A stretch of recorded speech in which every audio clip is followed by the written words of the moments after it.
ng tapioca. So, isang ingredients lang din. So, gagawa pa ako ng tapioca. Ayan, yung condensed evaporada. Ayan natin. Condensed evaporada ang gagamitin natin.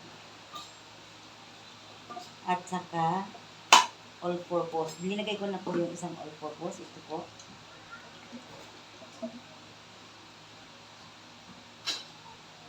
Para matagal. Gagawa tayo ng tapioca. So, ito na po yung ating tapioca. Nailagay ko na po yung ating ginawang jelly. Ang lalaki naman ng jelly po. Ang lalaki ng jelly. Hindi pari-pari yung tapas. Ayan. Ikat pa natin. Masyadong lalaki.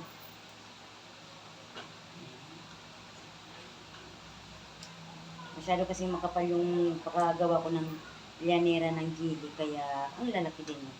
Matataba siya. So, okay na po yan. Ngayon, meron na po akong ginawang square din na manga. So,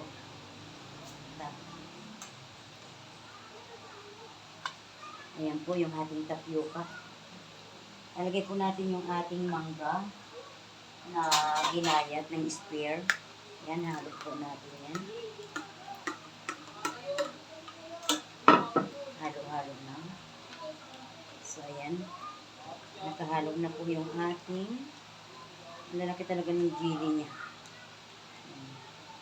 Tapos, meron po tayo dito sago. Yung sagong maliit lang. Maliliit. Ihahalog po natin yan dito.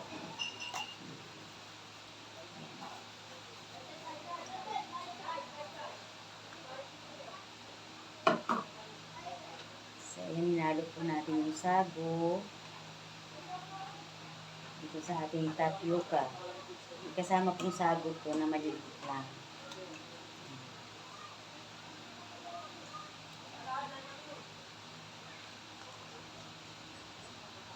May sagong maliliit. Gumagawa po ba kayo nito ng tapioca?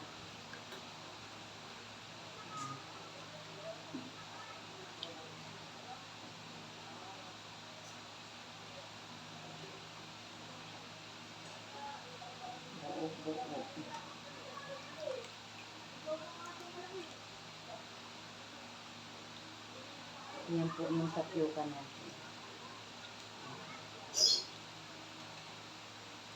So, lalagyan po natin yan ng condense kasi wala po siyang condense. Ayan na po yung ating tapioca. Gawa na po tayo ng tapioca.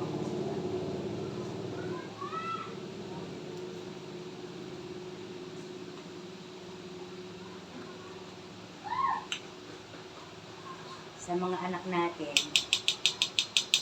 favorite nila yan kasi syempre, sa mga matatamis, hindi nagaano yung katulad natin masyado sa matatamis. Pero, pwede naman tayong kumain ng ganito, pero kunting-kunti lang naman yung marami kasi matamis.